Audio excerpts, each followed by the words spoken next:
The wind howled through the fjords like a chorus of ancestral voices, not with rage, but with a terrible stillness. For weeks, perhaps months, no clear day had come. The sky remained a low ceiling of ash-colored clouds, pressing down upon the land like a smothering hand.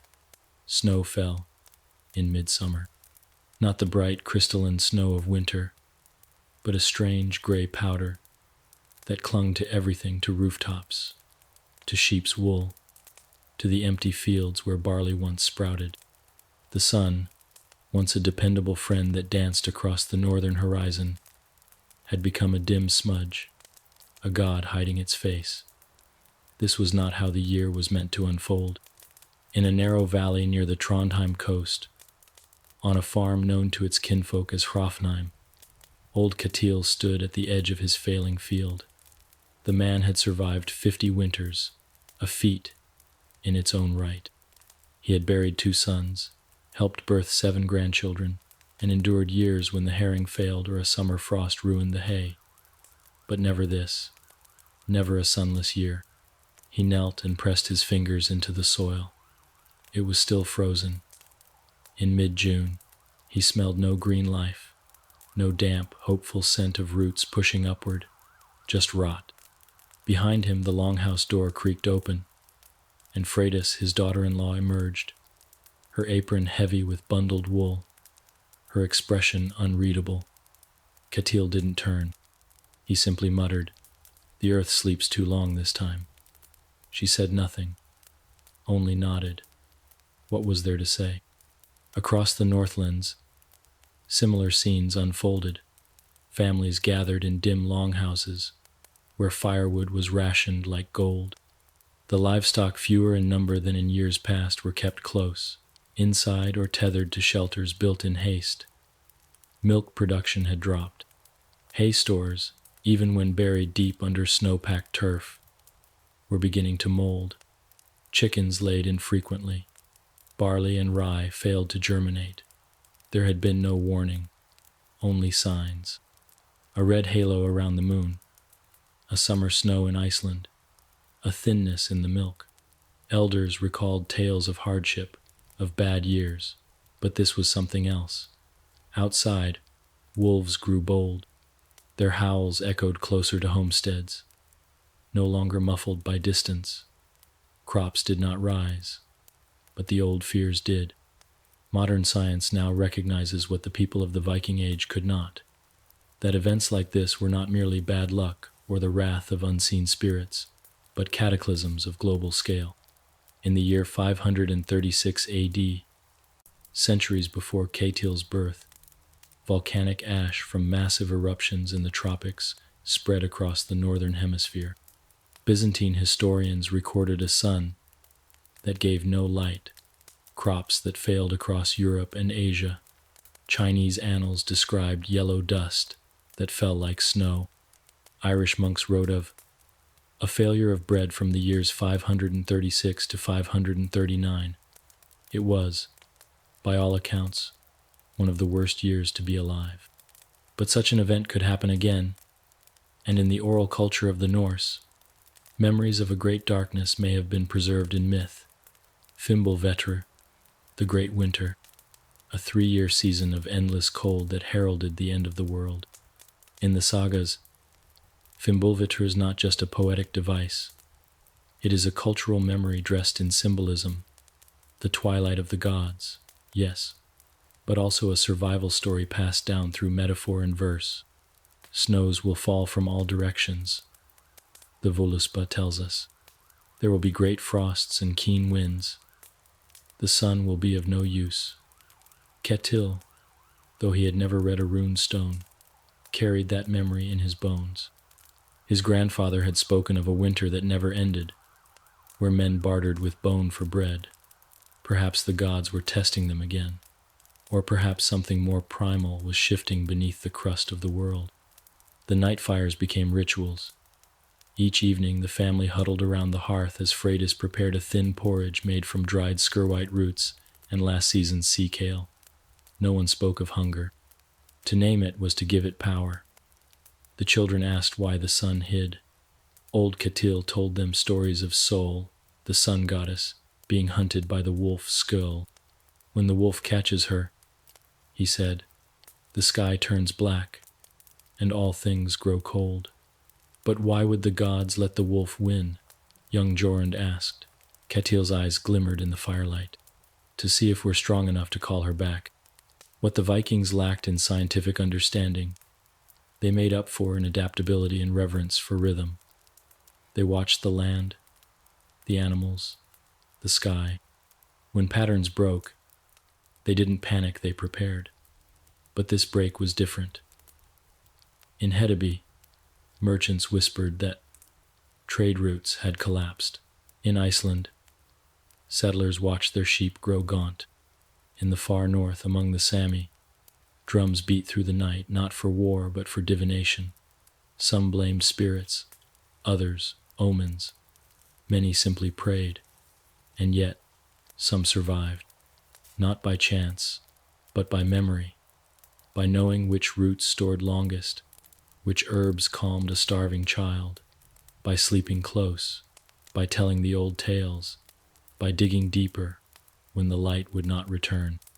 The sun did not rise the next day, nor the one after, but fires still burned, voices still sang, fingers still turned the soil in hope. And Ketil, the old farmer, took a seed small, brown, hardened by last year's frost, and pressed it into the frozen earth, not because he believed it would sprout, but because it was what his father had done, and his father before him. In the year the sun faded, Viking survival began, not with warriors, not with ships, but with hands in the soil, and the memory that darkness, no matter how long, is never forever. Part 2.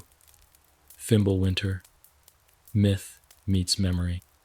There was no word for volcanic winter in the Old Norse tongue, but there was a word for what came when the gods turned away, when the sun failed, and when the wolf swallowed the light. Fimbulvetr. It meant mighty winter, though the meaning carried more than just cold.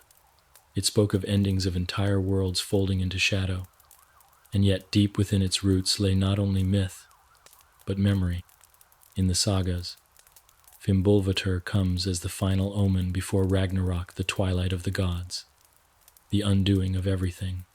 3 years without summer, bitter frost from all directions, brother turning on brother, wolves roaming the land.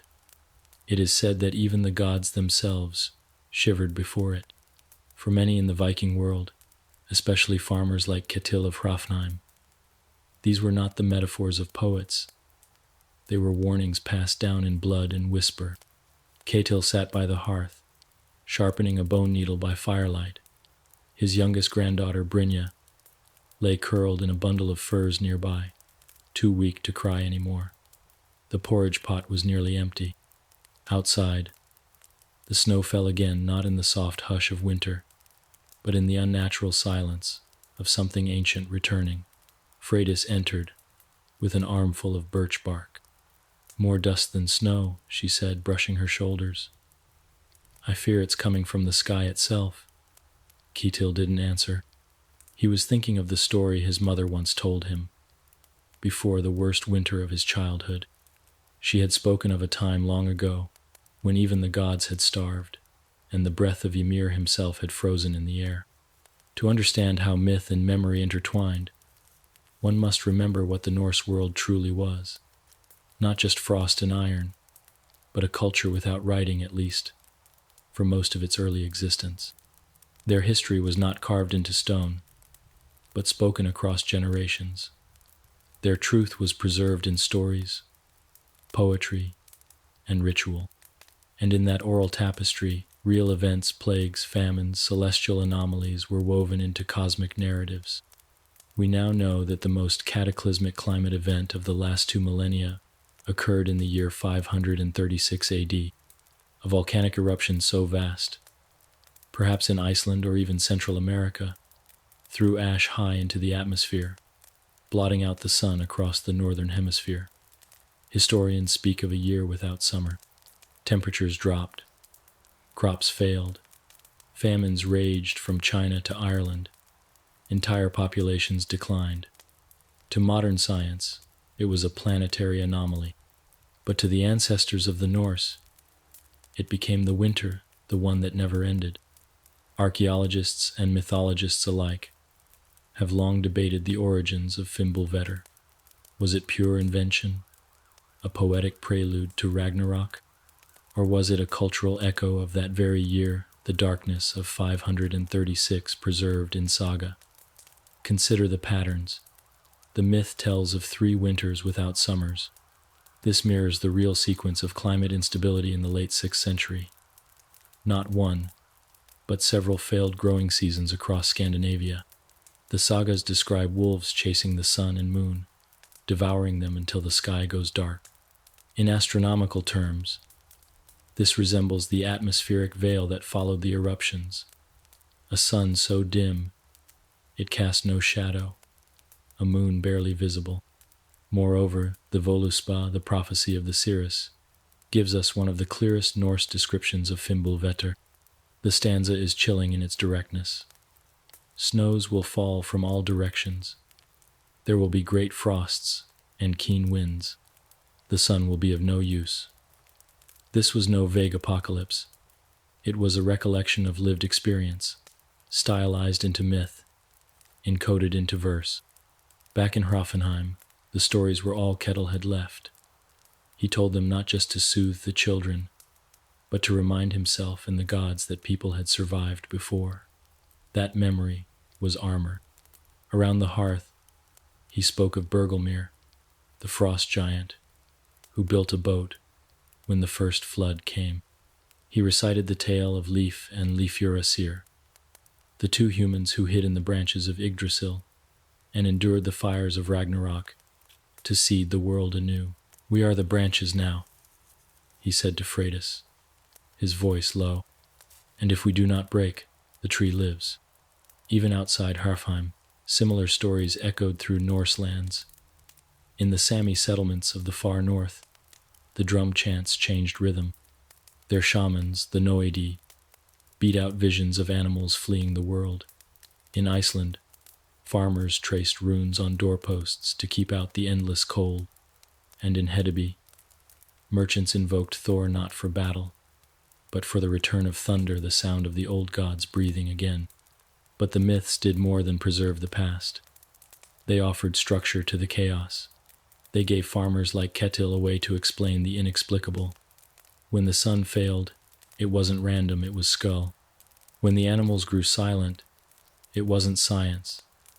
It was a world mourning the gods. This may sound superstitious to modern ears, but in truth, it was a form of resilience.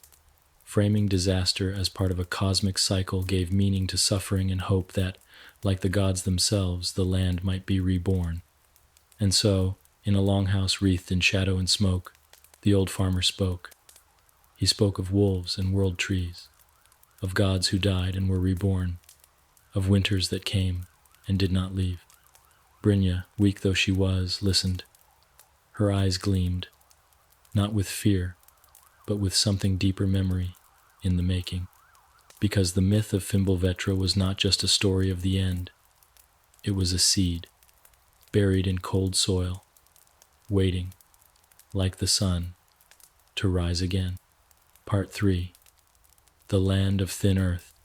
Before the skies turned gray and the snow fell in summer, the land had already warned them. The warning wasn't in words or signs from the gods, it was in the shallowness of the soil, the stones that refused to be moved, and the wind that stripped warmth from the earth before seeds could settle. Viking farmers, like Ketil of Hrafnheim, knew this landscape not as a place to conquer, but to endure. They lived on the edge of what was agriculturally possible, drawing life from a northern realm that gave only reluctantly. Scandinavia, especially Norway's interior, was never meant for easy farming. The terrain was rugged, hewn by glaciers and tectonic time. Valleys were narrow. The soil was often acidic, waterlogged, or thin. Rocks rose up in every field like ancient bones, and the growing season? Brief. sometimes as short as 3 months. Those who cultivated this land weren't simply farmers, they were survivalists, bound to the rhythm of sun, frost, and soil. They did not plant what was easy, they planted what refused to die. Take the crop known today only through archaeological whisper.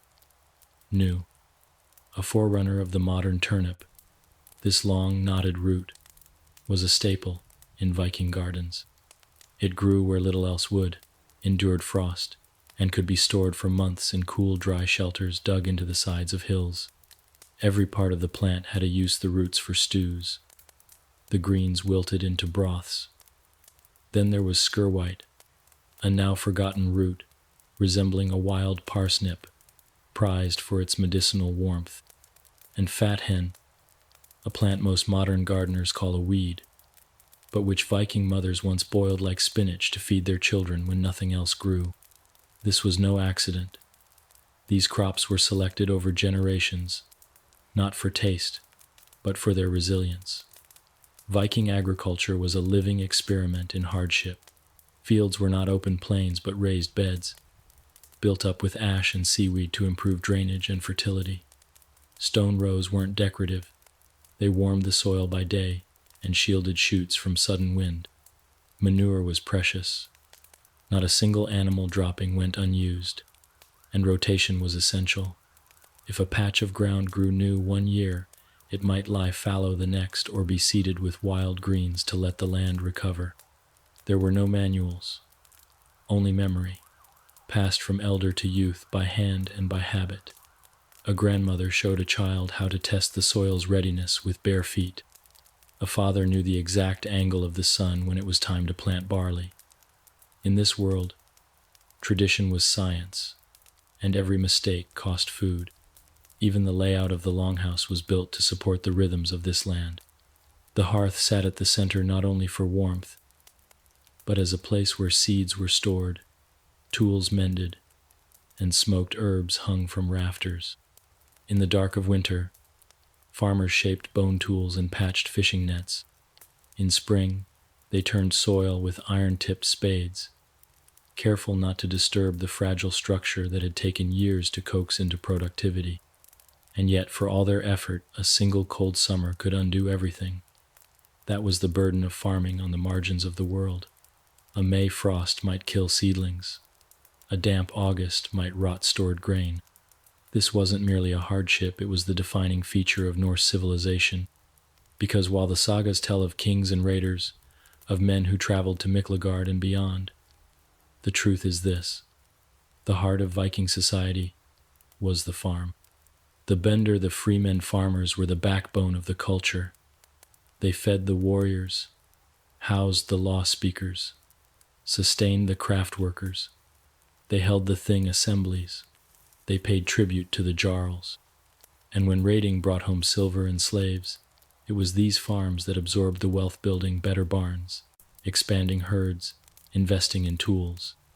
Even the longships, symbols of Norse power, were born from the farm. Timber had to be grown, cut, and seasoned. Wool for sails was spun in longhouses. Iron nails were forged in small village hearths. Without the land, there was no sea power, no expansion, no Vikings. And yet the land was never tamed. It was endured. No Norseman mistook a good harvest for a promise. Ketil knew that. He remembered the year the lambs died in April snow, and they burned pine bark to warm the shed. He remembered when they ate skirwhite root, 3 meals a day. The gods do not give freely, he once told his grandson. They lend, and sometimes they take it back. So when the sunlight dimmed and the crops refused to sprout, it was not entirely new. It was a deeper, crueler version of what they already knew. They had always lived close to the edge. Now the edge had moved. The tools lay ready. The earth had been turned. The seeds were waiting in clay jars near the hearth. But the sun did not rise. And in a world where 3 weeks of cloud could ruin a harvest, 3 months without light was death. Still, the farmers did what they had always done. They watched the trees for signs. They prayed at ancient stones, they whispered to the soil, and even in the frozen dark, they planted. Because that is what it meant to be a farmer in the land of thin earth. Part 4. The Farms of the North. They were not grand estates, these farms. No marble halls, no colonnades, no fields stretching endlessly to the horizon. Viking farms were carved from forest, wrestled from stone, coaxed from frost. They clung to the folds of fjords, huddled in wind-battered valleys, or rose on ridges that caught the last warmth of a fleeting sun. And though they may seem humble to modern eyes, they were the centers of the Norse world, beating hearts of survival, sovereignty, and story. A typical Norse farmstead, like Ketil's Hrafnheim, was a self-contained world. At its center stood the longhouse timbered walls, turf-insulated roof, smoke-blackened rafters. Inside, firelight flickered against carved beams and woven hangings, illuminating both people and animals alike. Goats slept beneath the raised sleeping platforms. Milk buckets steamed beside the hearth. Every space served many purposes: sleeping, spinning, weaving, fermenting, storytelling. The very architecture embodied the Norse approach to survival. Nothing wasted, everything overlapping. Beyond the longhouse stretched the working land, shaped not by luxury, but necessity. Gardens grew in raised mounds of earth, black with ash and seaweed, ancient compost piles that generations had fed with bones, moss, fish guts, and manure.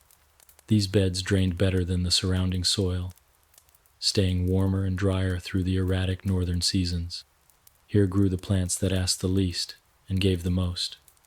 Brassicas like new, wild greens like fat hen, hardy herbs like angelica and thyme.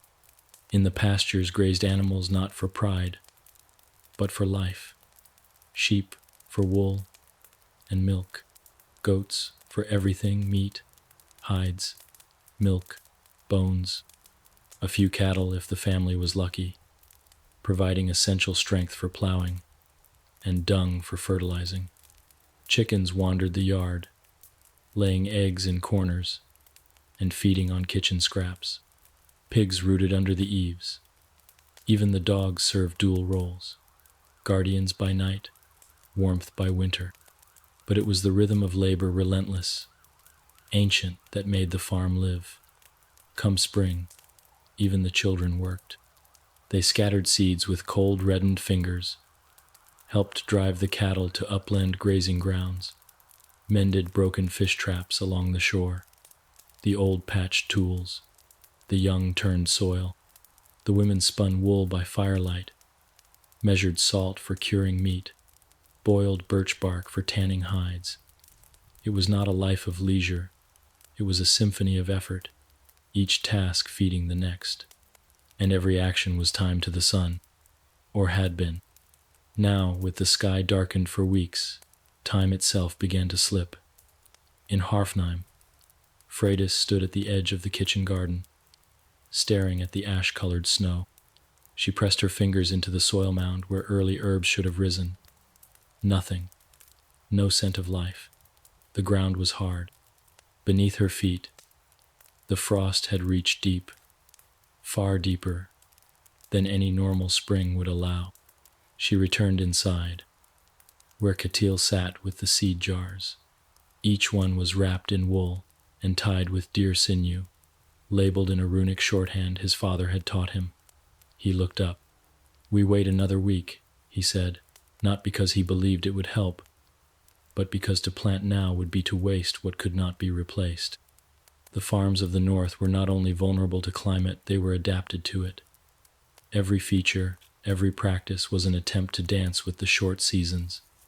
Fields were rotated with care. Seaweed was hauled up from beaches after winter storms to replenish minerals. Grazing was tightly managed. No one let animals overfeed the hills.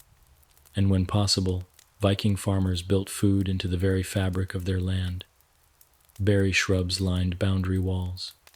Mushrooms were gathered from sacred groves. Wild leeks returned each spring in old corners of the field where the plow had not passed. Preservation was as important as cultivation. In cellars dug beneath the longhouse, skir-white roots were layered in dry straw, their sharp sweet scent mingling with the must of stored barley. In fish sheds, herring hung in rows from ceiling poles, their silver skins darkened with smoke. Meat was salted in barrels, wrapped in hide, buried in the ground. Milk was turned into curds, or the tangy, spoon-thick skyr that could last through months of dark. Fermented vegetables, fat hen leaves, angelica stems, shaved new-bubbled in clay jars, sealed with leather. Even in normal years, this was what sustained them through winter. In a sunless year, it was all that stood between life and starvation. But now, with no new crops sprouting, the balance was breaking. Sheep milk dropped. Chickens laid fewer eggs. The hay was nearly gone, and more than one household had slaughtered a milk cow early to preserve the rest. In the settlements near Hedeby and Kaupang, rumors spread of grain ships gone missing.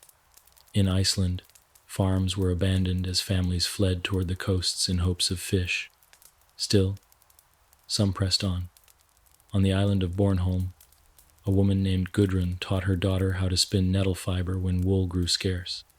Near Uppsala, an elder known only as Asvald reopened a forgotten storehouse beneath the hill, revealing a bounty of salted goat meat and dried herbs sealed against time.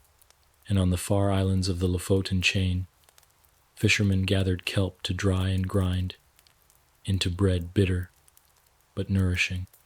The Viking farm was more than a place, it was a system of resilience.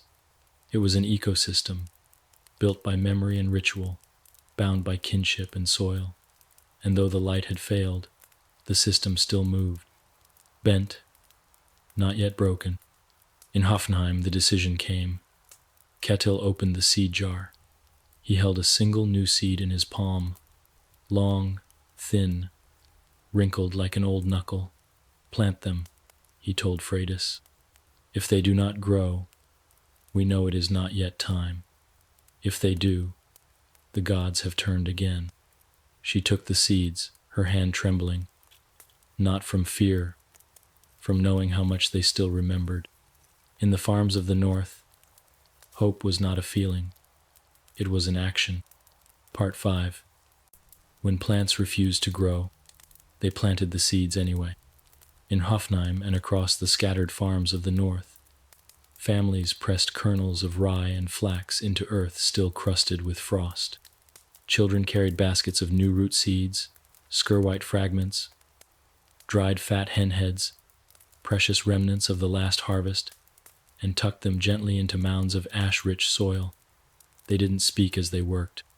The fields, usually loud with spring birds and the hum of insects, were silent. Even the crows had gone quiet. In the first days, nothing happened.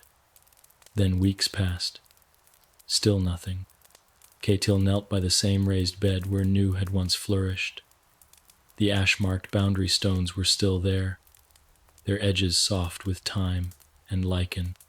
He brushed back a layer of gray snow, not fresh, but the same stubborn dust that had fallen for weeks, soiling everything with a sour, sulfuric tang. Beneath, the soil was damp, but lifeless. No scent of growth, no tremble of roots near the surface. He pressed his palm to it, closed his eyes, and listened. The land had gone quiet. In a typical spring, the soil would already be sprouting. First, the wild greens, lamb's quarters, angelica, sorrel, then the seeded crops, new breaking the surface with its green gold shoots, barley stirring in tight rows, rye swaying low and dark like seagrass. The earth would exhale steaming in the sun, breathing warmth back into the bones of the people. But this year, the exhale never came. The soil remained clenched, the seed husks inert. It was as if the ground itself had forgotten how to live. The cause, though unknown to them, was rooted far above. High in the atmosphere, ash particles from a distant volcanic eruption drifted across the sky like a veil, scattering sunlight, blocking warmth. Crops depend not just on light, but on timing, and when the days remained cold and dim, germination halted. Across Scandinavia, barley failed to sprout, rye rotted in wet soil. Even the hardiest plants, skirwhite, turnip, and fat hen, grew stunted, their pale shoots withering in place. It was not merely a famine, it was a betrayal of every rule the farmers had lived by. Freydis, having sown the garden with dried herbs and root seeds, returned to the longhouse each night with her apron empty. "The ground refuses us," she said once, quietly, "as if we are strangers to it now." She was not wrong. Crops did not just feed the body, they confirmed the cycle. They were the evidence that time still moved forward, that winter would yield to life, that the gods had not abandoned their people. Their failure left more than empty bellies. It left a rift in reality, and it was not only in Hrafheim. In the high valleys of Telemark, families unearthed root cellars to find their reserves molded or infested. Near Skara, sheep miscarried at alarming rates, their fodder ruined by mildew and rot. In Gotland, young birch trees failed to bud, their branches brittle and bare. The foragers fared no better. Forest greens, normally early to awaken, stayed dormant. Mushrooms refused to fruit. Even the mosses clung closer to stone. Their color dimmed. In desperation, some turned to foods remembered from tales of great-grandmothers, hunger foods, meant only for the worst years: pine bark, shaved thin and dried, then ground into a coarse flour. The inner skins of birch and rowan, boiled into paste. Even lichen, bitter and spongy, was gathered from stones and soaked to strip away the poisons. Not nourishing, but filling. Enough to keep a child quiet. Enough to make sleep come easier. Ketil boiled a pot of bark soup one night and stirred it silently. The children didn't ask what was in it. They had learned not to. But when Brynja took her first bite and winced, Ketil only said, "It is old food. Food from before stories were carved into stone." Then he leaned in close. "And if we eat it now, we will still be here when stories begin again." There were no more planting days that season. The sun, when it showed at all, hung low and cold in the sky. No warmth followed its passage. No bees emerged. No buds formed on the trees. By midsummer, the fields had been abandoned. The seed beds, once tended like sacred spaces, lay still beneath the gray ash. Families turned inward. Survival no longer hinged on harvest. It hinged on memory, preservation, and ritual. Still, some refused to give up. In a farmstead outside Jämtland, a woman named Astrid packed her root cellar with every wild thing she could find: bitter greens, pickled bark, half-sprouted tubers. She wrapped each bundle in cloth and whispered to them, as if the act of naming would protect them. On the Faroe Islands, men turned their boats inland, fishing the rivers that hadn't frozen, netting lean trout to smoke over peat fires. And in Hrafnheim, Ketil buried one last jar of seeds, not to plant, but to preserve, a gesture of faith. "We may not eat this year," he told Freydis, "but someone will one day, when the sun returns." And so the fields, once filled with voices and color, fell silent. Nothing moved but wind and falling dust. But beneath the frost-black soil, the seeds slept, waiting. Not dead, only waiting. Part 6. Roots in the earth. Food below ground. When the sun vanished, it was not the fields that saved them. It was the ground beneath their feet. In the heart of Hrafnheim, where Ketil's longhouse stood like a weathered spine among the rocks, a low, round door lay hidden beneath a mound of turf and stone. Most days it was forgotten, a cellar used in passing, a relic of older times. But in the year the crops failed, this door became a threshold between hunger and survival. Ketil ducked inside first, holding a tallow lamp in one hand. The flame barely flickered, the air so still it felt as if even breath had frozen. Freydis followed, her hands wrapped in wool, the younger children behind her, silent, wide-eyed. The descent was shallow but cold, lined with packed earth and birch beams long gone silver with age. The smell struck first a strange, sweet rot, like apples forgotten in autumn or roots left too long in damp soil. But beneath it, deeper, was a scent older and sharper: salt, fermented cabbage, the tang of goat cheese, the earthy sting of turnip skin. This was where the real harvest lived. Long before they had names for science, Viking farmers understood preservation. They knew the land would not always give, so they built against that silence. Food, for them, was not just sustenance, it was foresight, labor, ritual. In the cool dark of these root cellars, they stored the memory of sunlight. The roots came first, new frost-hardened, wrinkled, twisted like knotted fingers, pulled from the fields in late autumn, scrubbed clean, dried in the wind, and packed in straw. Skir-white, its pale flesh laced with bitterness that faded when boiled. Angelica roots, prized not only for food but for medicine, sliced, dried, and hung from beams like strange, brown garlands.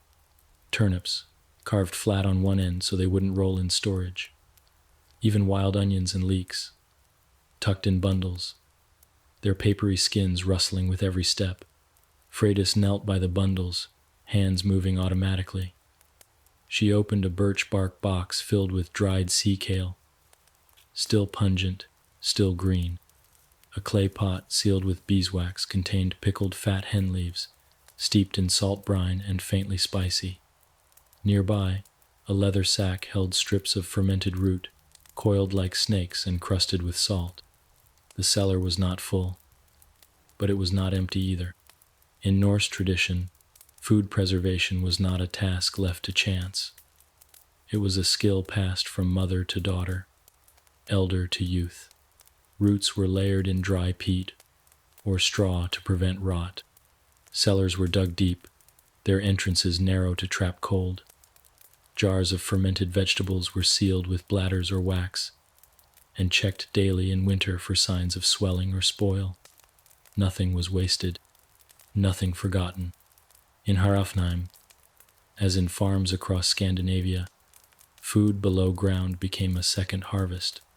While fields above lay empty, these hidden stores extended life, one root at a time. But even these stores could not last forever. Ketil counted the barrels, one of salted fish, half empty, two of dried meat, venison and goat, brittle and dark, three sealed jars of skyr, its top crust scraped and fed to the chickens, a pile of dried mushrooms, mostly false morels, bitter but edible when boiled twice. The last of the barley was gone. The rye had been ground into meal. What remained now were roots and what could be stretched from them, and so the meals changed.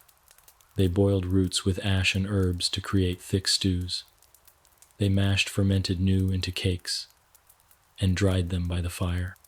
They made tea from bark and angelica, sipping it slowly, pretending it warmed more than just their mouths. The children learned to chew carefully, to eat slowly, to savor the strange sour of pickled greens, and still they gave thanks.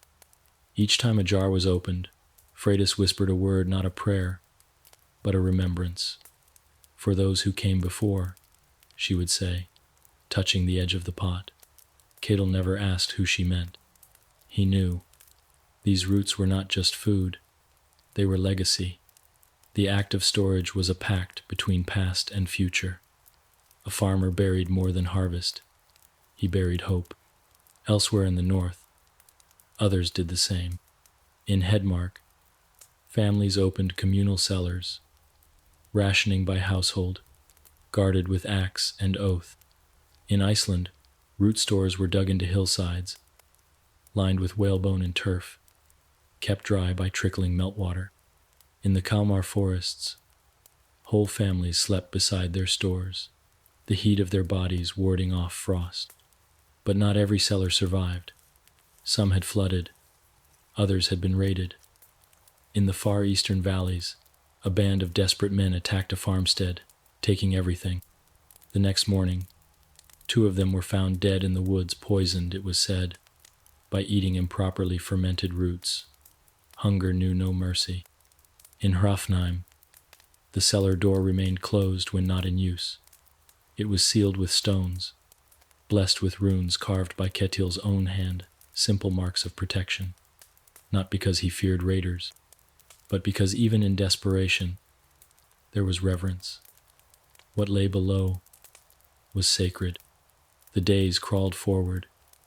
Above ground, nothing grew, but below, in the earth's memory, something endured, a sweetness in stored roots, a tang in fermented greens, a fire in every preserved stem of angelica. And on one evening, long after the moon had vanished from the sky, Freydis found a single sprout. In the far back of the cellar, a forgotten basket of skirwhite had split. From one root, a pale tendril had emerged, not green, but golden white, fragile, trembling in the dark. She did not touch it, only stared. Then she called for Ketil.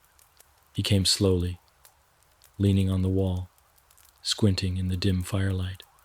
When he saw it, he did not smile, but he nodded, slowly, once. "It remembers," he said. In the year of no sun, the roots below ground had not died. They had waited. Part 7. Secrets of the Herbalists. When the crops failed, when the roots ran low, and even the meat stores began to shrink, the people turned not to warriors, nor to kings, but to those who remembered the forest. The herbalists, keepers of green knowledge, wanderers of glades and glens, stepped forward in the shadow of hunger. In every Viking settlement, from the pine-blanketed uplands of Vestergotland to the mossy fjords of the north, there were those, usually women, sometimes men, who spoke the silent language of plants. In Hrafnheim, the herbalist was Ragna, a widow of strange habits and older years, who lived alone in a turf hut on the ridge above the goat path. Most thought her a little touched. She spoke to trees, hung animal skulls over her threshold, and brewed teas that smelled of sea and ash. But when the children coughed blood or the cattle gave sour milk, it was to Ragna they went.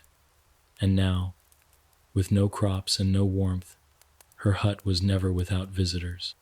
Freydis climbed the ridge one morning, her feet crunching across frost-hardened lichen, a satchel of smoked roots at her side. She was not seeking food. Not exactly. She was seeking strength. In Brynja, her youngest, the hunger had grown quiet, too quiet. Her eyes had dulled, her skin gone waxen. Ketil had said nothing, but he too had seen it. Ragna opened her door before Freydis knocked.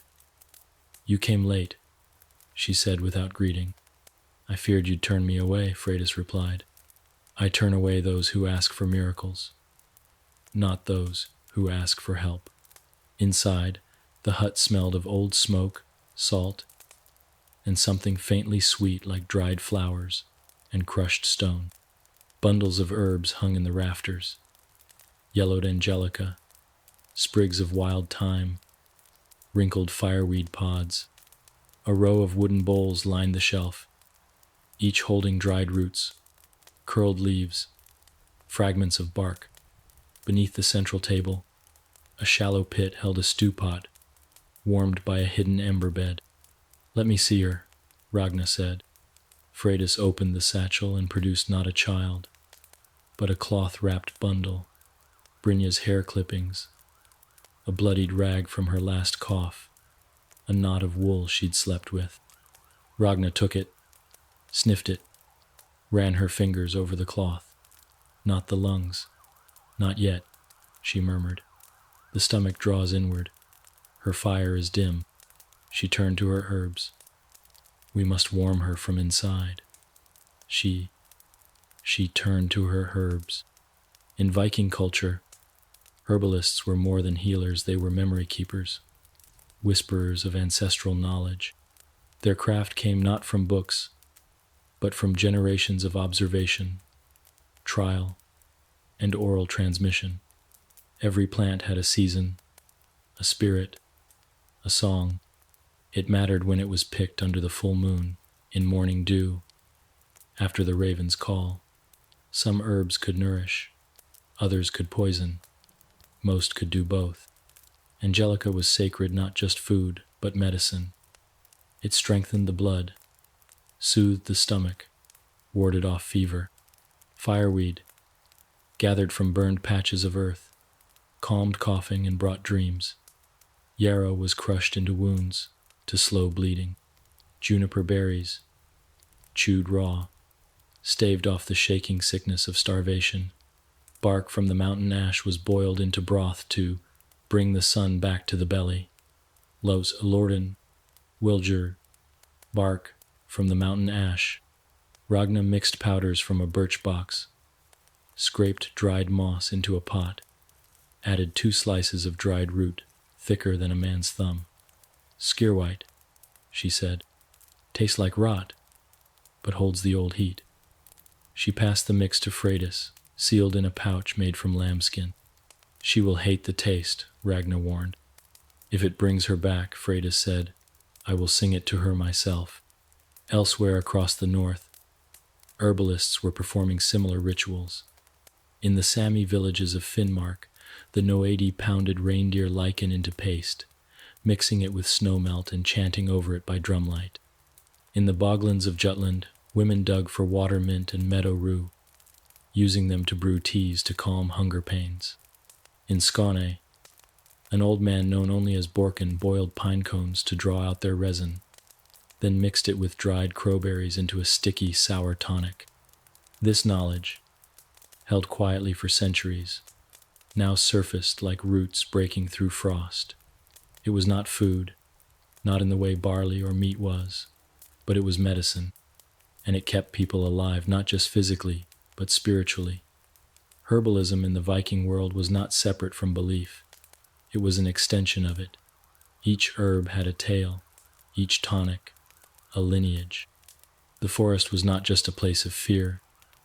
It was a vast green library. Freydis returned home that night and boiled the pouch over a slow flame. The smell filled the longhouse, sharp, bitter, thick with earthy undertones. Brynja groaned in her furs. Her lips were dry, her breath shallow, but when the broth touched her tongue, her eyes fluttered. She winced, swallowed, and then asked for more. It would take weeks. She would not run again that summer, but she would live, because someone had remembered. In the year without sunlight, the strength of Viking survival did not lie in steel or stone, but in the roots of forgotten herbs, the fingers that gathered them, and the voices that passed their names through firelight. Part 8. Blood from the Mountain. Animals, meat, and the final hunt. By the time the stored roots thinned and the herbs had stretched their limits, the eyes of the north turned once again to the living beasts, not as companions, but as offerings. On farms like Hrafnheim, where sheep huddled near the longhouse and chickens scratched weakly at frozen ground, the question no longer was if an animal must be slaughtered, but which. Ketil sat in the barn one dusk, sharpening the same bone-handled knife he'd used for decades. Its edge, thin as breath, had served in feast and famine. Tonight, it would serve in silence. At his feet lay Svanvit, a milk goat they had raised from birth. She had birthed twins last spring. One had died in the cold snap. The other had grown lean and listless. Now her udder had dried. She gave no milk. She had no more to give. Freydis stood nearby, holding a bowl carved from yew. Her face was drawn tight. No waste. Ketil murmured. She nodded. No tears. In Norse tradition, livestock were not pets, but neither were they just food. They were currency, tools, kin. The life of a single goat might mean wool for 3 children, milk for a grandmother, meat to be traded at the summer thing. Taking that life was not done lightly. It was done with reverence, with ritual.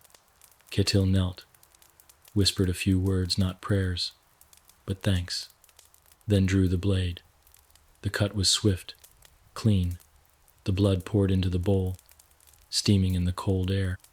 Freitas caught it carefully. It would be baked into bread, stirred into porridge, used in sausage.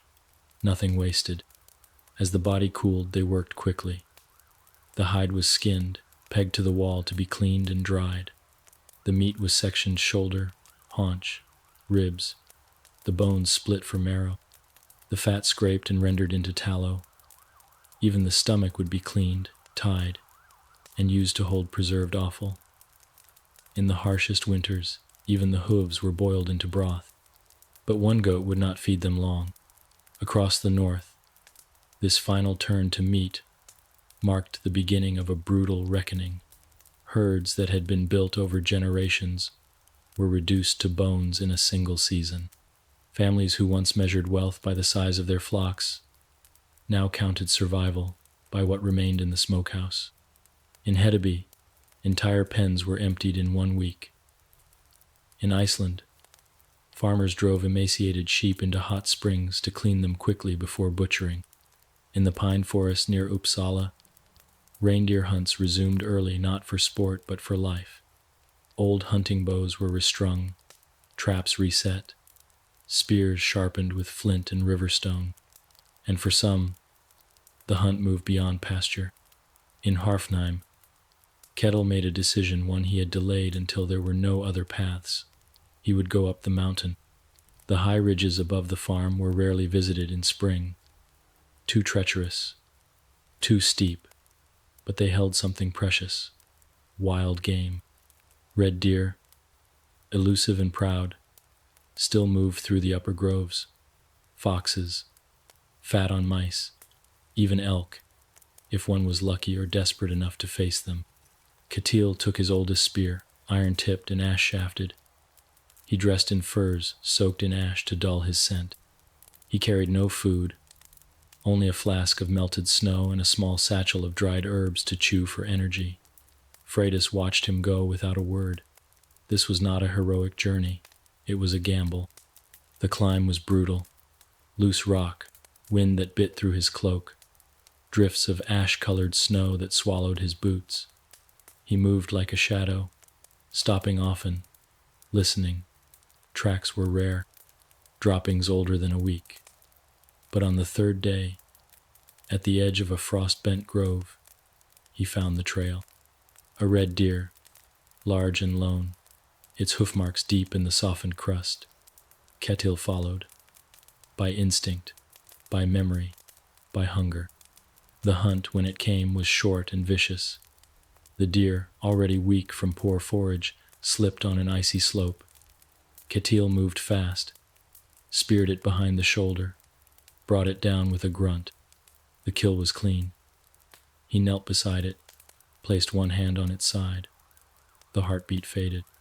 He said nothing, just breathed. It took him 2 days to return, dragging the carcass in stages.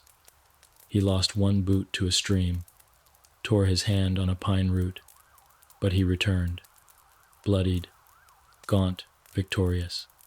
That night the longhouse filled with the smell of roasting meat. The children stirred. Brynja laughed in her sleep. Even Freitas smiled. It was a rare thing, a fleeting joy. But the meat would not last long. It never did. Other families were not so fortunate. Some went into the forest and never returned. Others took to scavenging frozen carrion dead wolves, birds fallen mid-flight. In the furthest settlements, rumors grew of a darker hunger, one that turned inward. Those rumors were never confirmed, but nor were they denied. That is, in Hafnheim they ate slowly. They dried what they could. The bones were cracked, boiled, and boiled again. The hide stretched into new boots. The blood mixed with ash root to form cakes that kept for weeks. And each time they ate, they gave thanks. To the mountain, to the beast, to the memory that even now, life could be taken without being lost to chaos. Because in the north, survival was not conquest. It was the ability to look death in the eye and carry something home. Part 9. A Fire in the Dark. How Longhouses Became Lifeboats. When the world outside froze in silence and ash, and the last leaves curled and withered on blackened branches, it was not the forest or the gods or even the land that kept the Norse alive. It was the longhouse. That low, timbered spine of civilization, half buried in turf, smoke blackened and time worn, became more than shelter. It became a lifeboat adrift in a sea of cold. In Hrafheim, Ketil's longhouse stood as it had for 3 generations. Thick beams of pine and oak formed its ribs, cut from old-growth woods, now long gone. The roof, once patched with birch bark and sod, was crusted with frost, the turf hard as stone. Snow clung to the thatch, and icicles hung like teeth along the eaves. Yet inside, the air remained warm just barely, and the walls held back the wind's bitter scream. They called it the Eldhus, the firehouse, not for its brightness, but for its center, the hearth. At the heart of every longhouse was flame, not the flickering hearths of modern thought, but a long, narrow trench of coals and ash, stoked continuously, never allowed to die. It warmed not only the bodies of those within, but the very air they breathed, the food they ate, the stories they remembered. Fire was memory. Fire was time. Freydis fed the coals each morning with dried pine twigs, goat dung, and the last scraps of birch bark. The smoke rose through a hole in the roof, or tried to. Often it curled along the rafters, filling the house with a haze that burned the eyes and clung to the throat. But they preferred smoke to silence. Smoke meant warmth. Smoke meant life.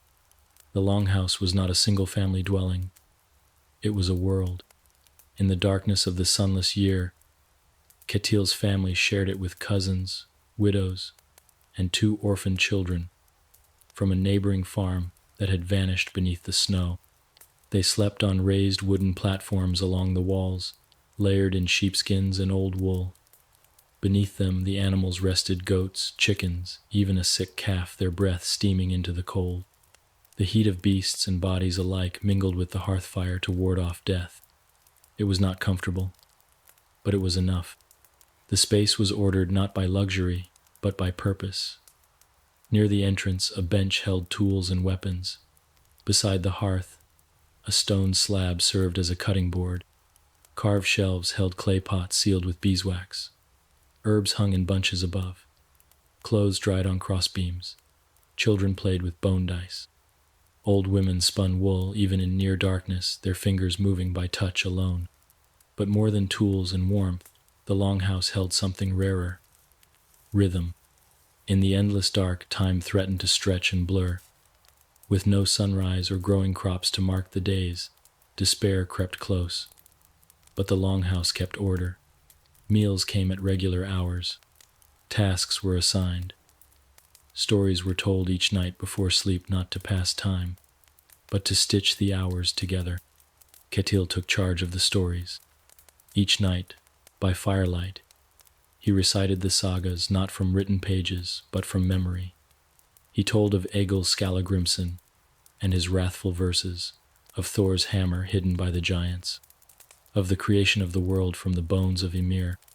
And then he told stories of their own kin, of his father's hunt in the ice year, of Freydis's birth during a storm, of the time Brynja laughed so hard she frightened a fox. These were not distractions. They were survival.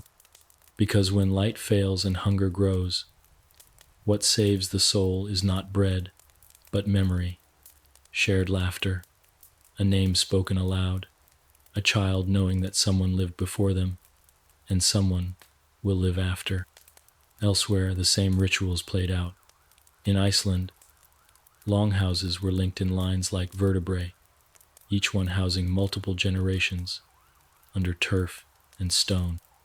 In the pine valleys of Sweden, some families joined longhouses together, sharing hearths, stories, and food in vast communal spaces. In Greenland, where the cold came harder and faster, Thick double walls were filled with seaweed and moss for insulation. Fires were lit in pits lined with soapstone. Even the dogs were brought inside. But it wasn't just the architecture that mattered. It was the intent, the choice to gather, to close the doors, to make a pocket of warmth in a world turning cold. One evening in Harfenheim, Brynja woke from fever. She asked if the sun had returned. Not yet, Freydis said softly, holding her hand. Then why is it warm? Freydis looked at the fire, at the ring of faces around it, at the walls that held the wind at bay. Because we still remember how, she said, and that was the truth. The longhouse was not just wood and turf. It was memory made solid. It was the warmth of generations, passed hand to hand. A fire in the dark, fed not just by fuel but by faith. Part 10. Smoke and stone, preserving food, when fire was all that remained, when the sun could no longer dry the herbs, when the soil failed to warm, and even the air hung heavy with ash. Viking survival turned to the two elements they could still command: smoke and stone. In the year without sunlight, preservation was no longer preparation. It was the difference between a buried child and a fed one. In Hrafheim, smoke rose day and night, not in great clouds, not in victory, but in thin, constant threads from the stone-piled smokehouse set just downslope from the longhouse. Its entrance faced away from the wind, its walls buried in soil. Inside, the air never cleared. Ketil stood in the doorway, rubbing soot into his cracked hands, watching the last of the trout drip fat onto smoldering alder chips. The fish had come from a stream nearly iced over their catch, a small miracle. Now they must be sealed in smoke before the thaw, before mold, before the long rot of dampness set in. The smoke was not flavor, it was preservation, and the Norse understood it intimately. For centuries, they had smoked fish and meat to keep it through the dark. Cold smoking for fish, over low flames of juniper, alder, or peat, drew moisture from the flesh and sealed it against the wet. Hot smoking for goat meat, for small birds, even for chunks of venison cooked and cured simultaneously, creating dark slabs of food that could last for months. In seasons of abundance, the process was art. In a year of ash, it became ritual. Freydis turned the drying racks every few hours. She wrapped the fish in birch bark, hung the meat by gut twine, stacked stone trays with moss to draw moisture. Every tool had its place. Every motion was part of memory. But even smoke had limits. With no new wood being seasoned, every stick burned was precious. Fires were rationed. The children gathered fallen branches and old fence posts. The beams of an abandoned shed were quietly dismantled, plank by plank. Peat was dug from the edge of the marsh and dried by firelight, smoky, sulphurous, but hot enough to dry meat and bones. And then there was stone. Stone was silent, slow, but eternal. And in it, the Norse found another kind of preservation. In the cellar beneath the longhouse, Ketil had built a stone shelf. Flat river rocks layered 3 high, cold and dry. On these he placed jars, sealed pots of blood cakes, smoked marrow, slabs of fat. The stone wicked away moisture, stayed cool even as the hearth warmed the air. Around it, baskets of dried skirwhite, pickled herbs, even a few wrinkled berries kept their form. But stones also served a darker use. In a field near the stream, Freydis and 2 neighbors dug into the earth, lining a shallow pit with stone. Into this they packed the last of their meat, layered in salt, and wrapped in hide. They sealed it with flat rock and buried it again. A cache, not for daily use, but for later. If things worsened, if someone returned from a hunt injured, if Brynja took another turn. They marked the spot with a rune not for others to see, but for memory. The stone was now both guardian and gatekeeper. Elsewhere in the north, the same method spread. In the islands off Nordland, families dug pits into the permafrost and lined them with flat shale, packing smoked seabirds in moss. In the east, near Karelia, old Viking settlements used fire-heated stones to dry mushrooms, laying them across bark trays and rotating them each night. In some places, whole root stores were built into cliff sides, narrow slots lined with stone and stuffed with wrapped food, cooled by mountain wind. There were even tales of smoked milk, a desperation food, skyr or cheese left over the fire until hardened, then wrapped and hidden, difficult to chew, sour, but when hunger clawed the ribs, it filled a gap. Back in Hoffenheim, the children learned to tell time by firelight. One log for morning, one log for the meal, one for evening tales. Every crackle was a count, every drift of smoke a measure of what remained. Brynja, thin but awake, sat by the hearth and watched the fire with sharp eyes. She chewed on a strip of dried goat meat, tough, leathery, but real. She listened as Ketil taught her how to turn the meat on the rack, how to smell when it was done, how to fold the hides to hold in the smoke. She didn't speak, but she nodded, because knowledge was food, and smoke was survival. And in the year of no sun, the hearth, the stone, and the ever-burning smoke told them one thing. So long as the fire burned, they were not yet lost. Part 11. Rituals in the darkness. When the gods were silent, the gods were still, for weeks, for months.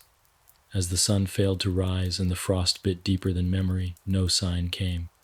No vision in the flames, no whisper in the wind, no dream beneath the firs that felt like more than hunger. For the first time in many lives, it seemed the gods had turned their faces from Midgard. In the year without sunlight, this silence became a second famine, one of the soul. But the Norse were not without recourse. When the gods fell silent, the people called louder. In Hrafnheim, the first ritual came on a moonless night. The air outside was still, the snow like ash on the ground. Inside the longhouse, Ketil stood at the hearth with a carved bowl of goat's blood, mixed with skir-white root and crushed angelica. He had wrapped his shoulders in a bearskin and painted lines on his face with soot. Freda stood behind him, braiding dried herbs into a ring sage, yarrow, fireweed. The children watched without speaking. It was not a sacrifice for bounty. That time had passed. It was an offering of desperation, a plea. Ketil stepped into the snow barefoot. The cold struck like a blade. He walked to the old stone near the pasture's edge, a weathered slab carved with runes so faint they were nearly worn to nothing. It was said to be older than the longhouse, older than Hrafnheim itself. Here his grandfather had left gifts to Freyr. Here his father had spoken oaths to Thor, and now he would speak to Odin. He poured the blood on the stone. Steam rose. He laid the herb ring upon it, and muttered the ancient words not from memory, but from instinct. A language not taught, but remembered. His voice cracked in the cold. His breath came sharp. When he finished, he touched the stone with both hands and waited. No light pierced the clouds. No wind stirred, but Ketil did not expect signs. The ritual was not for the gods to see them. It was so they would not forget themselves. Elsewhere, similar rites bloomed like fire in the dark. In the fjord settlements, families lit wheel fires at the turning of the season, rolling them down hills to symbolize the sun's return. In Uppsala, sacred groves were visited in secret, blood spilled upon the roots of ancient trees. In the north, Sami Noaidi drummed rhythms into the ice, summoning spirits to walk among the starving. In Jorvik, even Christian converts lit candles in hidden corners, whispering old names beneath their breath. The most common offering was meat, often the last cuts from a precious animal. Goat hearts placed at crossroads, bones wrapped in linen and dropped into wells, dried fish bound in straw, and left at river mouths, not because these gifts would be taken, but because they were seen, because even in stillness, ritual created connection. At times, darker practices returned. In a village near Trondheim, rumors whispered of a child's hair left on the altar stone, not by accident. In Gotland, a carved figurine was found, its face worn smooth, its body smeared with blood and charcoal. Some said it was a plea, others said it was a curse. No one claimed it. Back in Hoffenheim, Freydis took over the rituals after Ketil's strength began to fail. She did not speak the old words with power, but she lit the fire each dusk with 3 twigs, one for each Norn. She tied red thread to the roof beams. She buried offerings of herbs beneath the hearth. When Brynja asked why, she answered simply, "So the house will remember us." Because that, too, was the purpose of ritual. Not just to ask, but to anchor. In a time when seasons lost meaning, when even the sky no longer marked time, the rites became the people's only calendar. A meal offered, a song sung, a ring of stones placed around the door. These were not superstition. They were structure. One night, after a storm of ash and snow, Brynja woke in the dark and said she had heard a voice, not loud, not clear, but a low murmur, like wind over deep water. Freydis said nothing, but she gave her daughter a sprig of dried fireweed and told her to sleep with it beneath her pillow. "We must listen even when nothing speaks," she said, and that was the truth of the darkness. The gods were not gone, only hidden, and until they returned, the people would continue with ash in their mouths and flame in their hands to call, to offer, to remember. In the silence, they shaped a defiance older than fear. Part 12. The Sleep of the North, Dreams, Night Watch, and the Forgotten Science of Rest. In the year without sunlight, when day and night became one long twilight of gray and cold, the boundaries of time dissolved. Yet even then, the people of the North still slept, and in their sleep, they endured. In the absence of crops, in the stillness of gods, and the silence of snow-choked forests, rest itself became a kind of resistance, a tool, a practice, a shield. In the longhouse at Hoffenheim, sleep no longer followed the sun. There was no rising dawn to mark the morning, no clear twilight to invite rest. Instead, the people slept in rhythms too, sometimes 3 cycles in a day, short and long, broken and deep. It was not a single stretch of unconsciousness, but a woven pattern of rest and wakefulness, tuned to the firelight and the sound of the wind. Ketil, now thinner and slower, would wake in the cold hours before the fire was stirred. He sat by the embers, wrapped in fur, staring into the coals. It was not insomnia, it was watchfulness, an old practice. For centuries, Norse families had maintained the nattvacht, the night watch, not for defense alone, but for balance. One person awake at all times, tending the fire, observing the house's breath, listening for the gods. In those hours, dreams were shared. Brynja spoke of a ship sailing through a sky of ice. Freydis dreamed of her mother, who had died years before, pressing seeds into her hands. Ketil dreamed of wolves not hunting but guarding, their eyes made of fire, and when he told Freydis, she said nothing. But she gathered the children and taught them to braid fireweed into their sleeping cords, just in case. Dreams in the Norse world were not idle things. They were omens, memories, messages. In the sagas, great warriors dream of their death. Kings dream of ravens and fate. Seers dream with open eyes. And the common folk, the farmers, the weavers, the shepherds, they dreamed of ancestors, of hidden paths, of the old gods walking the woods unseen. Now, without sunlight to guide them, sleep became the last honest mirror. Some in the village near Hoffenheim began to hold Dromkfuld, dream evenings, where families gathered and shared their visions aloud, treating them like runes to be interpreted, weighed, passed on. A woman named Solveig, once quiet and unremarkable, emerged as something more. She had dreamed the fish would return to the stream, and they had. She had dreamed of fire, and the neighbor's shed had burned. Some called her Saith Kona behind her back. Others called her a gift. But beyond dreams, there was science in their sleep. The Norse knew that rest was not weakness. It was essential. Their longhouses were designed for warmth and slumber. Beds were raised to avoid damp floors. Layers of fur and wool trapped heat. Children slept closest to the hearth. The elderly were given the warmest corners, farthest from drafts.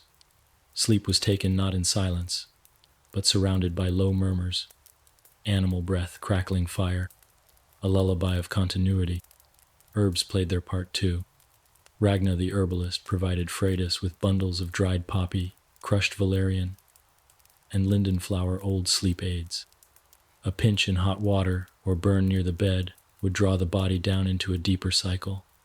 For the restless or the young, nettle and sage were boiled and laid beneath the pillow. These were not indulgences. They were treatments for anxiety, for pain, for the body taxed by cold and hunger. And above all, sleep was shared. In Hrafnheim, no one slept alone. Even the dogs curled against human limbs. Babies lay beside elders. Freydis and Brynja held each other through the coldest hours. When someone stirred from a nightmare, another hand reached out. A whisper, a murmur. I am here. It mattered more than warmth. It meant the self had not drifted too far into the dark. Elsewhere in the north, similar scenes played out. In Greenland, the Inuit neighbors of Viking settlers slept in sod houses where 6 families might share a single fire. In Hedeby, bunkhouses became common large rooms where people rotated sleep in shifts. On the Orkney Islands, Norse-descended farmers slept in stone-walled crofts with turf roofs, resting in the scent of peat smoke and dried kelp. And in all these places, sleep was not escape. It was preparation, because even in the absence of sun, there would come a day when labor returned, when seeds were once again pressed into soil, when sails would be raised, when stories would need retelling. And for that, the body and mind had to be ready. So they slept, deep, purposefully, together. And in the center of that darkness, beneath layers of fur, beside the last glowing coals of the hearth, Brynja opened her eyes one night and whispered, I dreamed of green. Freydis did not answer. She only drew her daughter close, because sometimes hope does not come in a voice or a vision. Sometimes it comes in a dream carried by the silence itself. Part 13. A sea of ice, when water became the enemy. Water, the source of all life, turned treacherous in the year without sun. Once the lifeblood of Viking farms and fjords, it now arrived only in its cruelest forms: ice, sleet, poisoned snow. It choked the streams, sealed the harbors, and turned rain barrels into useless blocks of frost. And as firewood dwindled and crops failed, water once taken for granted became a silent threat. In Hrafnheim, the spring that fed the farm's basin had never failed. For generations, its cold flow was steady even in winter, winding down from the high ridges, pure and sweet. But now, something had changed. One morning, Freydis returned from filling the clay jugs and poured a ladle into a wooden bowl. Ketil tasted it and spat. It stinks, he said. Like stone, like rot. The water had gone sour not from age or disuse, but from ash. Across the north, invisible dust still hung in the skies from the far-off eruption that had smothered the sun. But what rose into the air eventually fell. Rains carried it down. Snowflakes caught it. Streams absorbed it. Wells clouded. Some began to stink. Others ran dark, as if the land itself were bleeding. In places near coastal ridges, Fish floated belly up in brackish ponds. The ice on the lakes was no longer clear, but cloudy and brittle, streaked with gray. Melting snow, once a last resort for hydration, made children sick, mouths blistered, bellies cramped. In the sagas, water had been the path to travel, trade, and the unknown, but now it became a prison. Freydis, alarmed, took a steaming pot to Ragna. The herbalist tested it by scent and sight, then dropped a sliver of copper into the water. When it turned green, she clicked her tongue. Poisoned with the breath of the sky, she said. The earth chokes on it. Can it be fixed? Maybe. With fire, with patience, with care. Ragna showed Freydis how to boil the water twice, then filter it through layers of linen stuffed with crushed charcoal and dried moss. It would not restore its taste, but it would take the sickness from it. The process was long, fuel-consuming, but necessary. From that day forward, no water was drunk unboiled. Children were forbidden from eating snow, a rule that shattered ancient habits. Buckets once used for laundry or waste were repurposed as filters. Rain was collected from the roof, but only if enough ash had first been scraped from the thatch.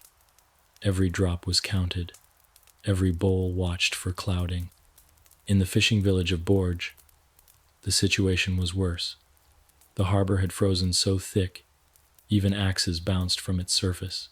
Salt water was unreachable, and freshwater springs nearby had turned foul. There, a desperate innovation emerged. Melting ice scraped from beneath tree roots, sap-laced, slightly bitter, but pure.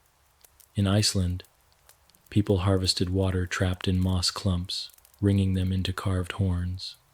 In some places, they even collected condensation from stone walls using woolen cloths. Cisterns were dug deeper. Old wells were cleansed with fire torches lowered on ropes, their flames drawing up the foul air. Still, not all could be saved. In Hrafnheim, a neighbor's young son died after drinking from a stagnant puddle. His lips turned blue before nightfall. His burial was silent, the earth too frozen to dig deep. Stones were laid upon him instead. That night, no one in the valley drank without boiling, and so the act of drinking, once done without thought, became ceremony. The kettle over the hearth was never allowed to run dry. Children were taught to smell and stir the pots. Charcoal, once fuel, became medicine. Even the gods were offered boiled water now poured at the foot of the old stone, not as a gift, but as a shared burden. Brynja asked one night why water was dangerous. Freydis answered, because even the good things can turn cruel when the world forgets balance. It was not a lesson easily understood, but it was not meant to be. It was meant to be remembered, because survival in the year without sunlight meant relearning everything. How to eat, how to sleep, how to pray, and most painfully, how to drink. And so the water, once flowing and free, now moved through the longhouses in bowls of steam, in whispered cautions, in careful sips beside the fire. Not feared, not trusted, only endured. Part 14. Ash in the sky. What the Norse believed was happening. The sky had betrayed them. That was the first truth every Viking farmer came to accept. It no longer lit the fields. It no longer warmed the bones. It hung overhead like the underside of a wolf's belly gray, looming, flecked with the soft fall of strange, bitter dust. No wind cleared it. No storm washed it away. And soon, even the elders ceased speaking of the sun's return as certain. But the Norse did not live without explanations. When the world changed, they reached not for science, but for story. In Hrafnheim, the ash was first taken as a sign from Surt, the fire giant who lives beneath the earth, and will rise at Ragnarok, his sword blazing, to burn the 9 worlds. When the clouds grew thick and snow turned to soot, Ketil muttered that Surtur had begun sharpening his blade. Others agreed not in panic, but in a grim, quiet certainty. This was not merely weather. This was foretelling. And yet, the prophecies had never said it would come like this, slowly, suffocatingly, without battle, without sound. So other voices rose. A wandering Velva, a seeress from the southern fjords, came to a gathering at the smokehouse edge. Her hair was bound in knots, her staff carved with runes no one else could read. She spoke of Skull, the great wolf who chases the sun across the sky. He has caught it, she whispered, and he eats now in silence. Her words spread like frost. If the sun had been devoured, then what remained above them was only its echo. In the old tales, this was possible. The Voluspa, the seeress's prophecy, speaks of Fimbulvetr, the mighty winter that would precede Ragnarok. 3 years of snow, no summer, brother against brother. For those living through this ash-choked silence, the words felt like memory, and yet, it was not only doom they saw in the sky. Freydis, despite her silence, kept returning to one theory, that this was the breath of Jormungandr, the Midgard serpent, who encircles the world. She remembered her mother once saying that when the serpent stirs, the tides shift and the air grows thick. Was this the serpent stirring? Had it begun to move, wrapping tighter, choking the edges of the world? Some believed it. Others pointed upward and said, "That is no god. That is smoke." They were not wrong, though they did not have the names Krakatoa, Tambora, Hekla. They had seen smoke from distant mountains before. The black rivers of lava from Iceland, the sudden snow in summer after a northern fire. There was memory in the bones of their people of such events. "The mountains have cracked," said one elder, "and the gods do not know how to mend them." In other parts of the Norse world, explanations took stranger forms. In the Greenland settlements, isolated and half-starved, some came to believe that the Vanir, the old gods of fertility and field, had turned their backs. That Njörður and Freyr had been forgotten for too long, and now they withheld their gifts. In response, a resurgence of Vanir rites began offerings of bread made from bark flour, ash mixed with honey. Even blood poured into the roots of sacred trees. It did not bring the sun back, but it brought purpose. In the Faroes, a different tale spread, that the sky was cracked. A rent had formed at the edge of the world, and what fell from it, the ash, the silence, the dimness, was the dust of a higher realm collapsing. "The roof of Asgard is leaking," they whispered, "and it will drown us all." Ketil, for his part, did not claim to know. One morning, after boiling water and feeding the animals, he stood at the edge of the frost field and stared upward. The ash fell soft. The clouds did not move. He closed his eyes, breathed deeply, and said nothing. Then he returned inside, laid another log on the fire, and held Brynja's hand. "What if the sun never comes back?" she asked. He did not answer. Not then, but later, by firelight, he told the children of another tale, the tale of Baldur, the shining god, slain by accident, mourned by all, and how even after his death, there was hope. That Baldur would rise again, after the fire, after the wolves, after the sky had fallen. "This is not the end," he said, "only the dark before the light returns." Not because he believed it, but because belief itself was needed now as much as food, as much as fire. And in the longhouses of the north, the people continued to wake, to breathe, to drink the bitter snow melt, to scrape ash from the thatch, to press seeds into the soil they no longer trusted. Because no matter what they believed was happening in the sky, they had decided not to disappear beneath it. Part 15. The Return of Old Foods. Rediscovering forgotten plants and practices. In the year without sunlight, when the usual harvests failed and livestock dwindled, the Norse turned backward, not in despair, but in determination. With no barley to brew, no rye to bake, and precious little meat left to smoke.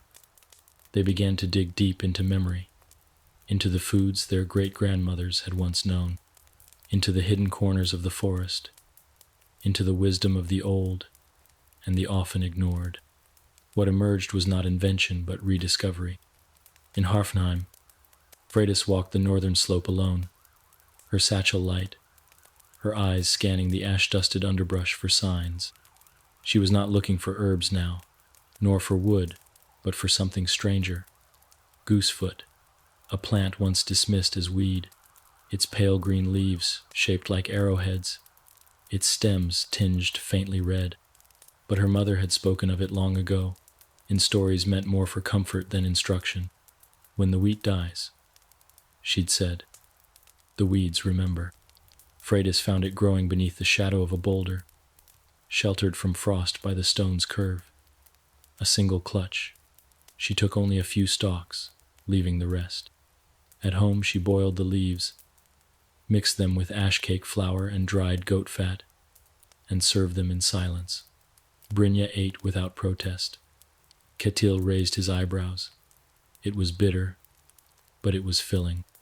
Elsewhere in the north, other forgotten plants re-emerged. Kale, the wild, hardy ancestor of modern cabbage, proved more resilient than expected. In some villages, people found it still alive beneath layers of snow, its leaves curled tight but green within. They peeled away the frostbitten layers and boiled the rest into thick soups.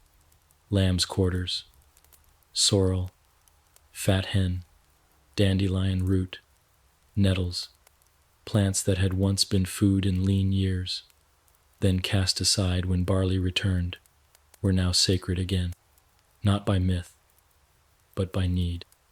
In the uplands of Norway, families began to eat moss. Not just any moss, a particular type that grew on north-facing stones, known to soften when boiled with lye and then dried over smoke. It did not nourish, not in the way meat did, but it gave the stomach something to hold.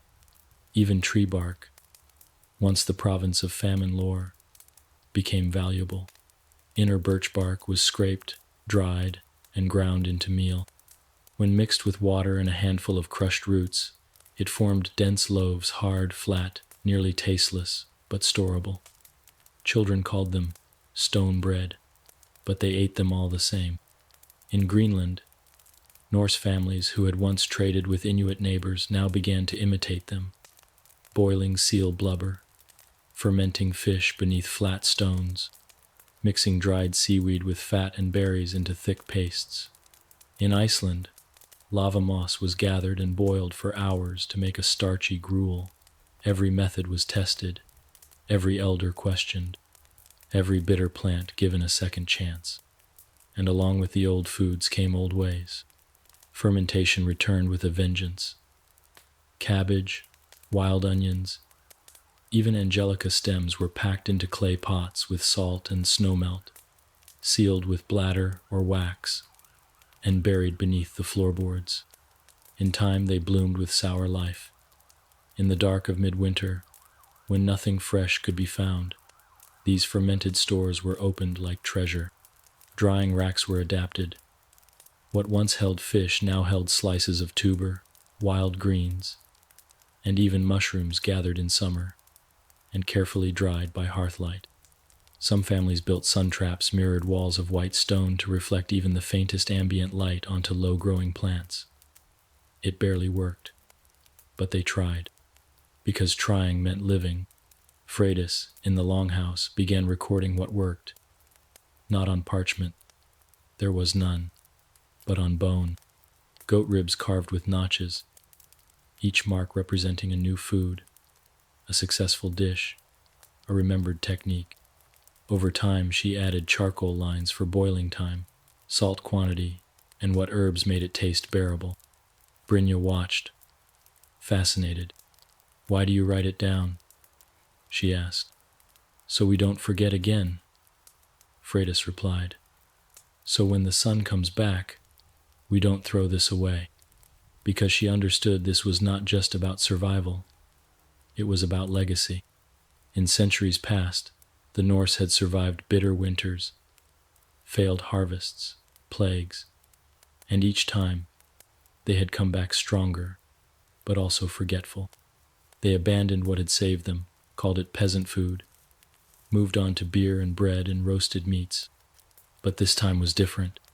This time, they were learning not just to survive the dark, but to carry its lessons forward.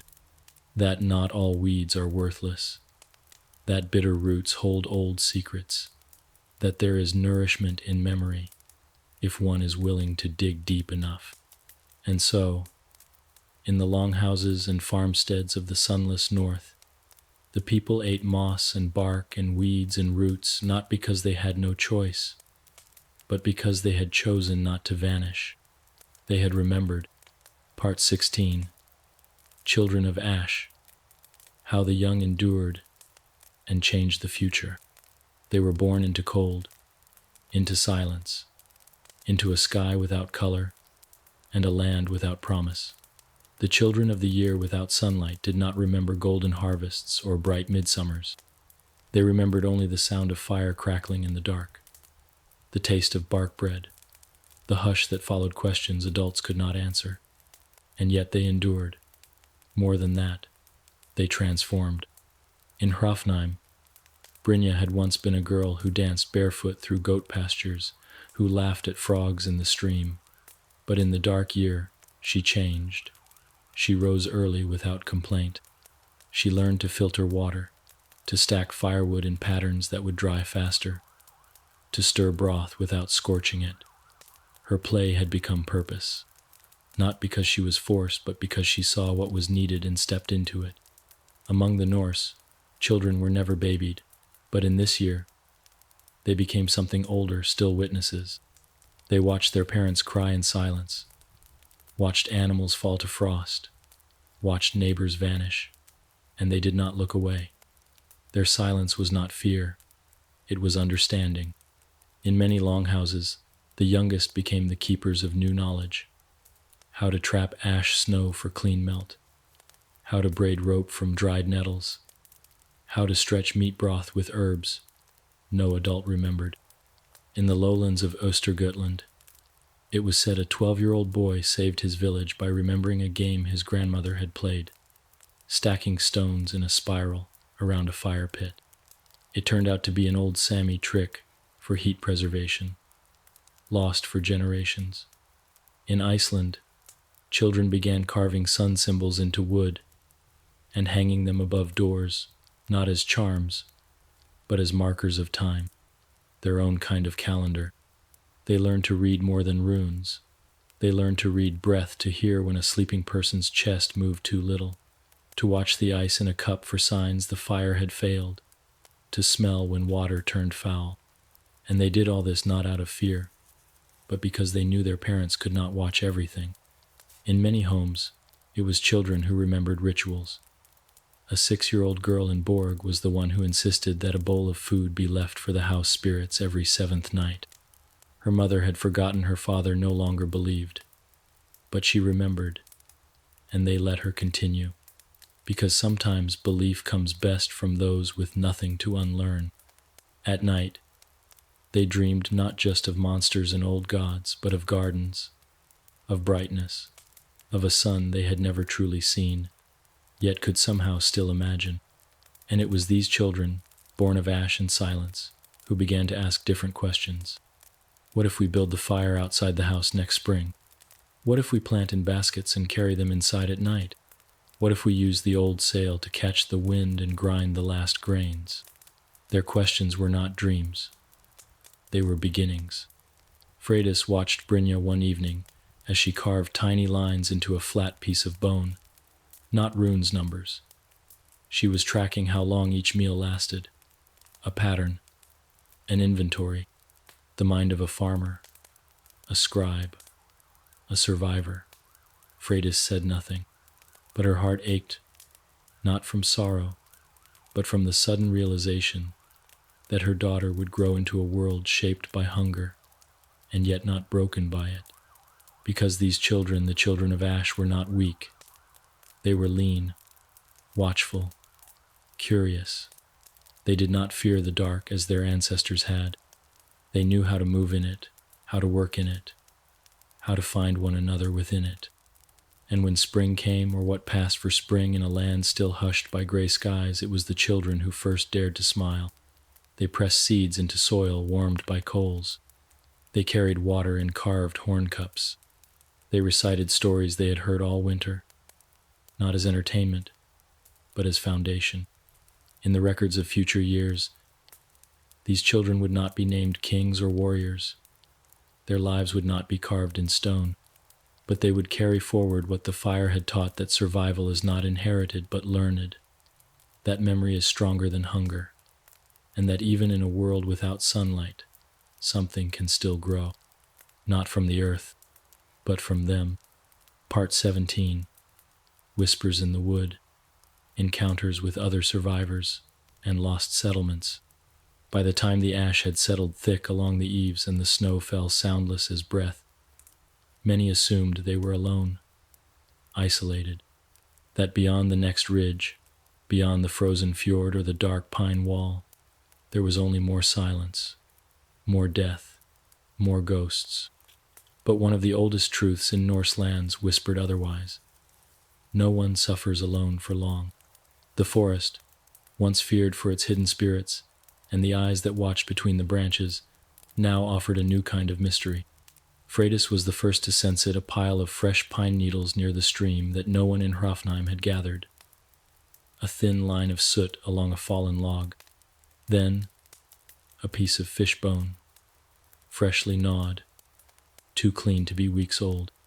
"Someone else is out there," she said to Ketil one morning, and he only nodded. He had seen the tracks too human, not animal, and not their own. In the 3rd month of the 2nd dark season, they found proof. Or rather, proof found them.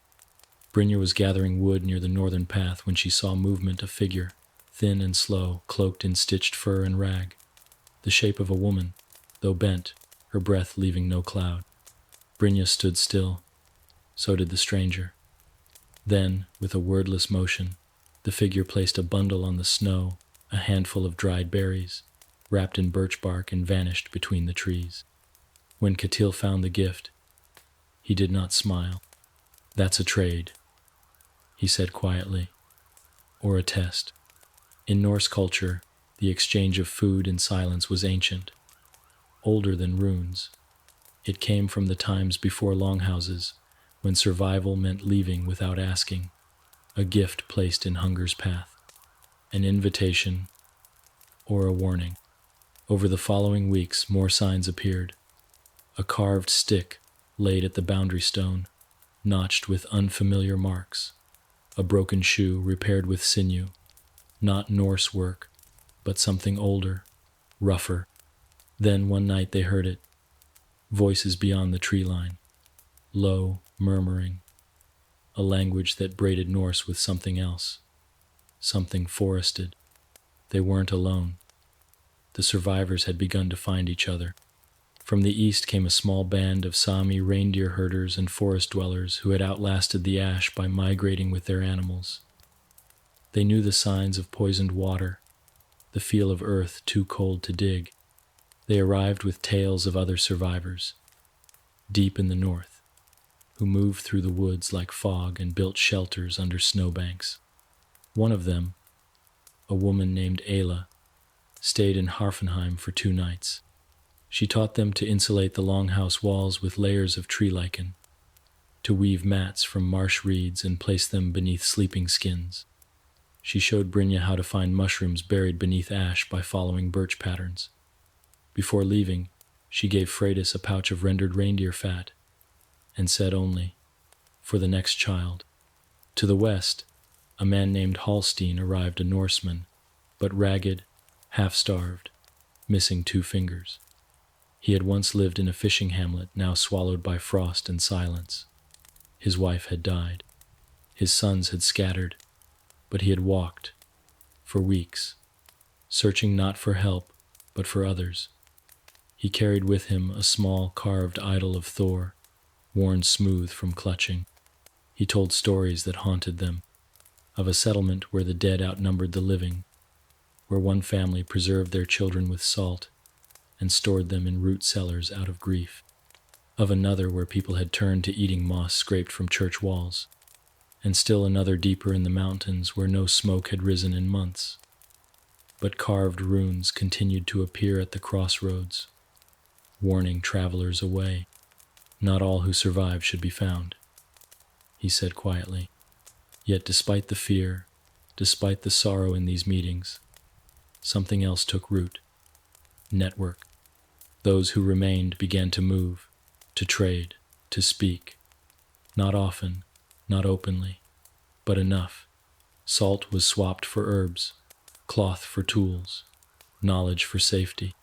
Paths through poisoned snow were marked with bundles of pine needles. Stones were stacked at stream beds to signal clean water. And for the first time in months, people began to believe in more than the walls of their own home. Whispers spread of larger gatherings, of a place to the south where 10 longhouses had formed a ring and dug a communal hearth in the center, of a trader who had returned from the coast with news of ships still afloat, sails tattered but masts upright, of a thing a council planned for the next thaw, where survivors might come and speak, not just of survival, but of what comes next. In Hrafnheim, Ketil began carving again, not weapons, not spoons, but a long, flat board of ash wood. Into it, he carved the names of those who had visited and what they had brought, a ledger, a memory, a map of the world beyond their firelight. Brynja added her own symbols, a pine for the Sami, a hammer for Hallstein, a feather for the silent woman in the woods. They placed it near the door, where the wind could not touch it, but the light of the hearth always could, because they knew now. Survival did not mean retreat. It meant reaching, carefully, quietly, but reaching. Part 18. Trade in the twilight. When the frozen world began to move again, the world did not thaw, not entirely. The sun remained a pale smear behind the clouds. The snow fell as ash more often than crystal, and the rivers still hissed with ice. But something shifted, not in the skies, but in the people. After nearly a year of stillness, of hoarding, of quiet fear, footsteps began to echo once again across the cold earth. Trade, the oldest rhythm of human movement, was stirring in the twilight. In the time before the dark year, Viking trade routes had reached from the White Sea to the Black Sea, from Baghdad to Dublin. Their ships cut through rivers and surf like blades. But now, there were no sails on the fjords, no wagons on the frost-choked trails. Only silence, until it broke. It began with a knock. One morning, before the hearth had been stoked, Ketil heard it a sharp rap against the wooden gate, followed by the distant jangle of iron. Not raiders, not neighbors, something older. He opened the door to find 2 figures wrapped in cloaks of stitched hide, one with a pack slung high on his back, and a sled dragging behind him. "I bring salt," the man said. His voice was cracked, wind-worn, and word. His name was Jorund. He had walked from the coast, where he claimed a small harbor had reopened, not with sails, but with skates. Traders had fashioned sleds from old ship timbers, runners greased with whale fat, and glided across the frozen fjords. They carried what little they had: smoked herring, coarse salt, bits of wool cloth, dried bladderwrack. In return, they sought herbs, roots, clean water, and knowledge of surviving longhouses. Freydis fetched a bundle of dried nettle, 3 iron nails, and a cured goat bladder filled with mead. She offered it wordlessly. Jorund bowed his head, took it, and placed a small sack of salt and a single, perfect quartz crystal in return. "For luck," he said. "The south speaks of spring." His news was not warm, but it was movement. Elsewhere, the same pattern unfolded. In the valleys of Telemark, women began to leave baskets at marked trees birch with dyed thread tied round their trunks. One would leave smoked roots, Another would take them and leave flint arrowheads. A third would leave soapstone beads. No words, only trust. In the ruins of a burned settlement near the Hardanger fjord, someone had left a row of carved sticks by the charred gate, one for each commodity they could trade. Fur, oil, bone tools, mushrooms. Days later, a second set of sticks appeared, tied with goat hair, indicating a response. From these ashes, a silent market was born. In Harfnheim, Ketil built a post sled of his own, not for distant travel, but to send Brynja and the older boys to nearby farms. They packed it with smoked marrow, coiled rope, and one of Freydis's herbal concoctions for sleep. In return, they came back with what felt like treasure: beeswax, 5 good nails, and a single chicken, alive and blinking. Trade had returned. Not as grandeur, not with ships and silver and silk, but as lifelines between flickering points of light in a dark land. Even the longhouse changed. The front room, once used only for drying clothes and storing tools, was now a place of exchange. Carved shelves held bundles prepared for trade. The ledger board expanded. Runes and symbols etched deeper into its grain, each representing a transaction, a contact, a promise. Freydis taught Brynja to weigh bundles with her hand, a skill once scorned by men, now crucial. "This is enough for salt," she'd say. "This is worth nothing unless it's clean." They spoke of value not as gold or silver, but as use, as trust, as hunger soothed. And in that shift, something more profound emerged: connection. The isolated began to speak, to move, to listen. A man from the southern valley brought word of a woman who had built a sun catcher, a wall of mirror-polished bronze shards to reflect what little light remained onto her soil mounds. Her kale had not died. A woman from the eastern slope claimed to have learned how to smoke fish using ice instead of fire, an innovation born of desperation and genius both. These weren't just trades. They were knowledge passed from longhouse to longhouse like the old tales, shaped by frost and flame. And when Ketil looked at the worn trail leading from Hrafnheim into the gray woods, he did not see emptiness anymore. He saw a road, narrow, harsh, but open. Trade in the twilight was not loud. It did not rebuild the world, but it tied its fragments together. And that, in the darkest hour, was enough. Part 19. When the light returned, rebuilding the Norse world after collapse. No one could say the exact day it happened. There was no trumpet from the sky, no sun breaking the clouds in a blaze of gold. It was slower than memory, gentler than prophecy, a shift. One morning, the snow on the slope behind the longhouse did not crunch underfoot, it softened. The ash that fell from the sky no longer came in thick drifts, but as dust barely visible. And then one morning, just after the fire was stirred and the broth reheated, Freydis opened the door and paused. She did not speak. She simply stood, staring west, as a pale streak of amber spread faintly through the clouds. The sun not full, not clear, but present, not imagined. It had returned, not just to Hrafnheim, but to all the north, slowly, patiently, like a wounded god limping back across the sky. At first, the change meant little. The earth remained hard, the air cold, the snow crusted and gray. But light carried with it something fire could not replicate: promise. And with promise came movement. In Hrafnheim, the first thing they did was dig. The soil was still sour, but not frozen. Freydis turned it with a bone-handled spade, careful not to breathe in the dust. Brynja pressed fingers into the thawed earth and laughed, not loud, not childlike, but as if releasing something ancient from her chest. They began with wild seeds: kale, turnip, angelica, the hardy ones, the survivors, plants not cultivated for sweetness, but for endurance. Elsewhere, the north awakened in patches. In the ruins of burned settlements, moss gave way to green shoots. In valleys once sealed by ice, streams began to trickle. Birds returned first in silence, then in song.